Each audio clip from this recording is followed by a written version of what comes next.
right paZimbabwe pari kupisa izvozvi vakomana vatanga kulendi uyaunzwe nyaya iri panapo uyaone vakomana vatanga hanziko vatanga vaenda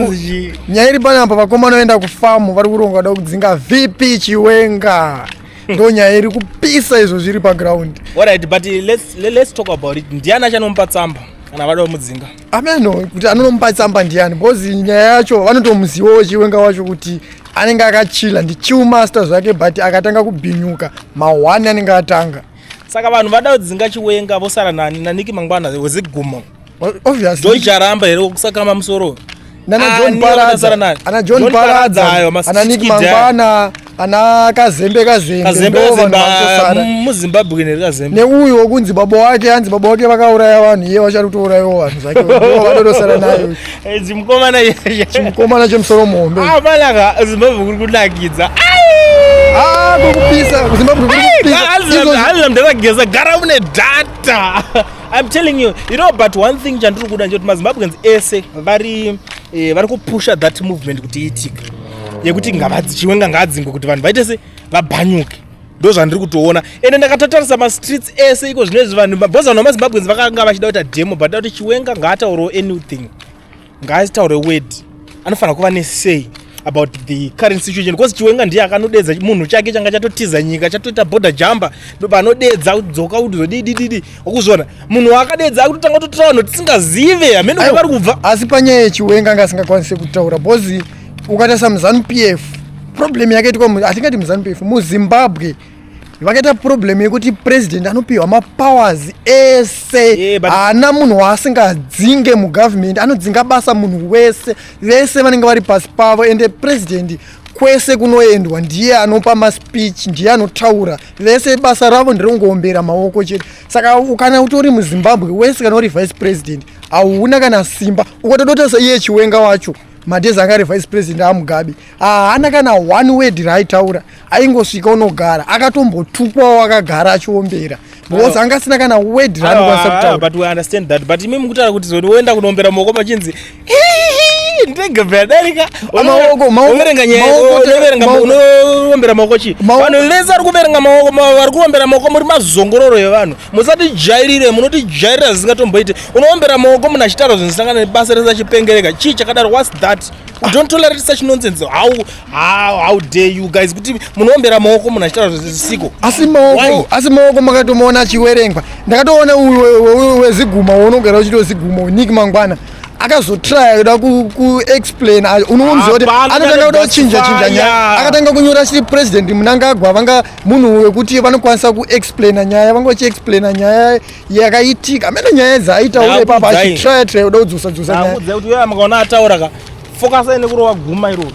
because hapana chaanotombotiudza. Kuna vanhu vasingafanira kutombotaura pantauro nyaya dzenyika yedu, pana vanhu vasingatotaure mufanira kutovabata motovarambidza kuti iwewe zvoutotaura tatokunzwa but hatisi kutoda kutokunzwa. Ende problem yevanhu vacho veZANU-PF havadzidze kunyanya vakakura vekuarmy nevanenge vakakurawo maVP chimbotarisa kana zvakaita sana VP Kembo Muhadhi tingati pane munhu here pepe mikembo mahadhi akura achembera chero makanditi ndikutuka aiwa iwo kati Kembo Muhadhi akura achembera ko ED bozi vafana vaED vese ini nyaya yeED pane nyaya ndakanzwa isina kundibata zvakanaka pachinzi ane vascular what yavo ye dementia ko kana iye achinzi ari kukanganwa zvimwe zvinhu zvokuti okanganwa kuti nhingi yanga ari mufesi wake nhingi anga ari chinchi handiti achikanganwa zvinhu zvakadaro iko zvinezvi Trump akamisa maARV aiuya kuZimbabwe nditi akamisa zvese akati tichade kuti maARV auye ko iko zvinezvi akakanganwa nyaya yekuti maARV Trump akazvimisa vanhu vanotopera kufa ka vanhu vane zvirwere vanorarama neAIDS vanopera kufa muchingosekerera muchingoninga ndoponoona rimwe rinobva ramhanya rinoombera maoko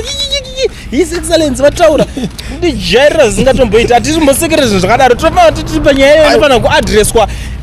emergency ndo nyaya yekutaura hatitombodi kutozvinzwa. Unozoti ED mhosva dzake izvozvo atori nemhosva but unozoti pepe pakatonzi pari kusungwa munhu pane pachitosungwa kana benzi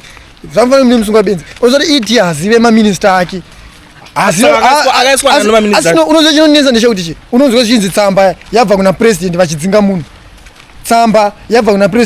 munhu apa president vari kuti zvakati mazuva ukadotasa mazuva ano iyaya pari kungobuda mastatement kungonzi president vati zvakati but president vacho vakunyadzisira vakunyadzisa havachaiswe panzvimbo kuti vataure speech unongonzi vataura zvakati ukada kunzwisisa kuti vataurira kuvari kupi havazikani kuti vari kutaurira vari kupi havabudiswe pacheni. The fun thing about Mnangagwa pakapinda ida player role yekuzvita a nice guy vanhu ivaine freedom of expression taura zvamunoda pasina nokumisai bla bla bla bla bla achidaro bhozi anga apedza kubvisani chimudhara cheshe Mugabe. Now apinda boom apinda iye akuroma nje akunzi akuita se akukanganwa akukanganwa izvo ukangoda ungonzi wangomuoposa wakutonzi mukadzi wacho akutomira mukusiya baba wachituka ayo mazuva ano mai ndo vari kutonzi vari kutonga ende vanongofonerana kazembe veve nevamwe ana mutamba hanzi vari kungopinza koti muri kusiya baba wachitukwa imi muri kuti chini ari kutuka baba vakomana vatomhanya. Aiwa chendatoona vakomana ivavo ndo patone vakomana vakajaidzwa ndo zvandakatoona bhozi iwewe kana wakutofungidzira kuti munhu kana handiti makati kuno freedom of expression most of those guys vari ngoti Mnangagwa achembera kuti Mnangagwa achembera hakusi kutuka it's a fact zvinhu zviri paground kuti aiwa Mr President makura ende muzanimuchembera hakusi kutuka muzanimupefe macho tiri kutozoona zvirimo mune vanhu vari kutoti muri kuteerera geza kamudhara kakaunyana kufesi but tingati vari kutuke but zvikadzoserwa Mnangagwa zvonzi matuke aiwa it's okay for sure geza akaunyana kufesi but geza naMnangagwa mombe ndiani ndonyenda njimbokubvunza futi pepe nchiti uri kuti anaki vp mukembo mahadhi vakura but chimbotaza kuti vanhu vese vo vari kunzi vakura vachithreatenwa vachinzi vakura vapfana vaMnangagwa iye ndiye chibaba ndiye munhu mukuru pavanhu ivavo dzatoona kuti iye ari kurasa njere but vamwe vari kuti hanzi ingozi amene uzonyaya dzacho dzakasiyana vamwe vari ndambonzi vamwe kuti ingozi aiwa vazimba mune drama you know all those things zokuti munhu ane chakati chake you know I always tell people kana uchinge uri mupolitics ukaona kuti amadying horses aya vakutoenda kekupedzisira vanhu kuti vachachembera motoregedza kuvaona musatumwe kunorova vanhu musatumwe kunoponda vanhu kana zvokuzonzi munozoningina bhozi munosara maamega iyo nyaya iyoyo I think ndakaiclear most of the times saka is something yekuti vanhu vanofanira kuningirikira but zvokuti uya akuenda ngabve pachigaro zvokuti kana ane ngozi dzake ngaende nengozi dzake ende wambonzwa patori nenyaya imwe nyaya iri kutotaurwa panyaya vanorova vanhu avo pabvunzwa pachinzi munozviziva here kuti vanhu vakawanda vaitomboudzwa naGrace sezviri kutoitwa naaxilia vanhu vakawanda vaitumwa naGrace kunzi muri kusiya baba vachirova vachitukwa ene munorova vomhanya vanorova but vazhinji vacho izvozvi vabvunza kuti muri kupi vamwe vacho vari kutorara nenzara enda kuna Grace ngavafonera Grace kuti tinoda hupfu mama kana kuti ndakarowa mumwe munhu akafa ndakarovera munhu saka kuripwa ngozi inenge chida kana 5 mavhijini ne75 mombe unodziwana kupi fonera Grace umudza kuti mama kwano kwaita nyaya ndakarovera munhu Ngabe 2008 mama saka ndikuda hupfu ndozve muri kutoitiswa izvozvo Singapore varikudya muri dzavo ziri kudriva mazimota Rolls-Royce iwo Rolls-Royce kodzinza renyu rese hakuna kana akamboitenga amuzotenda vari kana riri doro vanomwa ameno doro munomwa wawanyati vamwezilabasa vanomwa rakapurifyiwa rere asi iwo unonge wakatouraya munhu wacho wakauraya munhu akatourayiwo naMwari nguva yake yakwana saka ameno kuti mazimbabwenzi makanyazira sepfungwa mazimbabwenzi kukwana kuchanetsa ii ndozvatovhona Vasla David hanzi kugogwe vanongoti uda Vasla iri kunzi hanzi ngaiuyewo kugogwe software kemapresident hanzi sei iri kutangira hanzi Vasla iri kutangira kuHarare chete ngaimbouyewo kugogwe kuno muchadhakwa nezvimadhala zvenyu muisa zvimadhala zviri kutengere nyika muri right Zimbabwe most of the time ndinganyika zvibvunza kuti why guys why Zimbabwe chisekwe unozati even being a Zimbabwean zvine pazvakutonyadzisa hazvitorike futi pane mbondosvika kwatoti ndiri kubva kuZimbabwe hazvotonyadzisa futi muZimbabwe vanongonyepa zvinhu zvese unozoti vakatooneka kuti apa tabatwa vanoti opposition zvinhu chese opposition izvozvi pakanetsa nyaya yemavhenda pepe vanzi mavhenda ngadzingwe ndikasumuka ndikajamuka hakuna vhenda anodzingwa chitana zvakawanda gadzire mabasa pana ana Daniel Garabas nangoti hatina kumbodzinga takangacheve usiku chete makapa order pavakatotaura izvozvo vakaona kuti madhetsi akuenderana ne31 yeMarch ndo pavakatraya kuda kuwithdrawa statement kuti vanhu vese ngavadzoke mustreet terere izvozvo isusu tiso vanhu vasingatoterere hatitotere ende hatinawo tinokwata kukwata chakocho katiri muno tinokwata tingatokwata kuti kukwata kuti munhu anenge aita sei hakuna unofunga tinosangana vese zvananike mangwana ndakabuka box how many days ndichiti box and match vese iwoni muzo31 ndatingoriwo mutauni momo tichitotora mavidhio machosendawo futi pana zvemunotiite ende paipepe muri kuti hanzi muri kuda vesocial media majournalist vane mayoutubeutseke wenyu patakavhura akaundi mamuripo here aiwa unozondenyiona mari here pachangu vari wozoda unditenga nezvimari tseke hati uye ukoko hati tengese akaundi otengesa struggle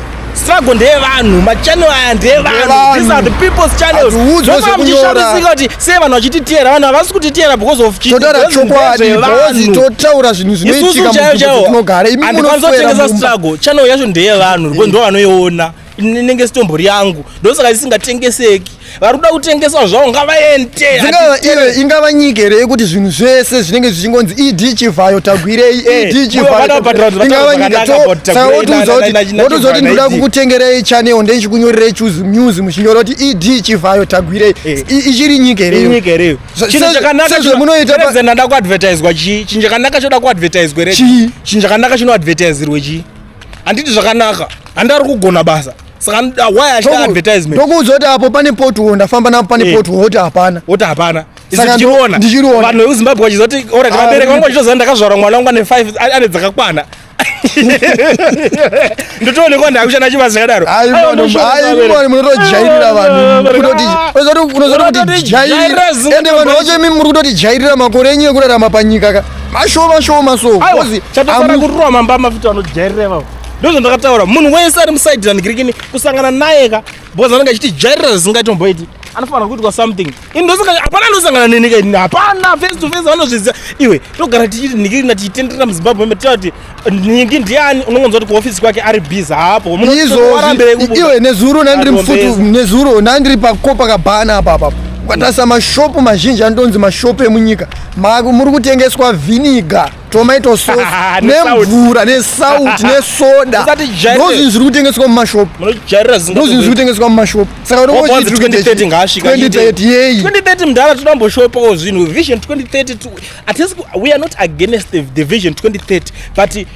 we want our country to be a better country pa 2030 papo because pa 2030 dzimwe nyika dzinenge dzatodevelopa more kwete kuti kuswera muchiti zoti takadevelopa ningirikini yekutresa maghost account ndiana ndiwe muchinamasa chinhu chaakangoita kuno commissiona bin unoziva kuti type bin yakaningina kuno kurinonzi skipi mumwe wake kazembe unomuonera achiti anzi tadevelopa anjaisa imwe technology takuisa marobots mutauni ekuti abate mapurisa anenge achitora chioko muhumwe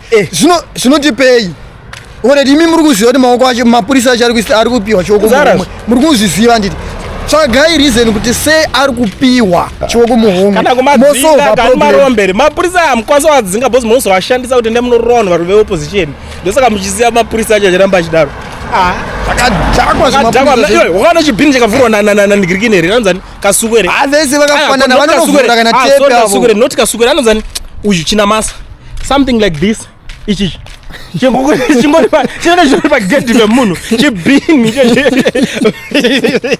zvotonzi munhu ari kudlikirina ivavo mototi is a development iwe zvakangofanana zvese zvemunhu muchiswere muchinyora kuti takagadzira rodhi vanhu havasi unozoti kuti ndifambe murodhi ndotanga ndadya kuti ndiende murodhi saka ine handititange kuona kuti rodhi yagadzirwa ndisati ndaona basa rinondipa mari yekuti ndidye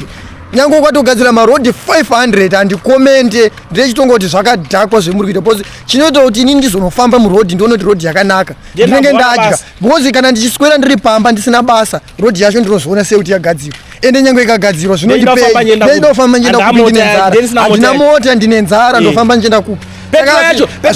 hazvimeke sense kana une mazigi acho haasi kutenga petrol saka mota chitodhiraivha sei chero ndakaitenga. Createi mabasa toenda kumabasa towana chikafu chetinoda zvinhu zvoendeka munyika magetsi checheyo ekuti tushiri ungonokisana pawaya magetsi akutoenda bhazi la dhimeti yaenesa magetsi akakanganwi.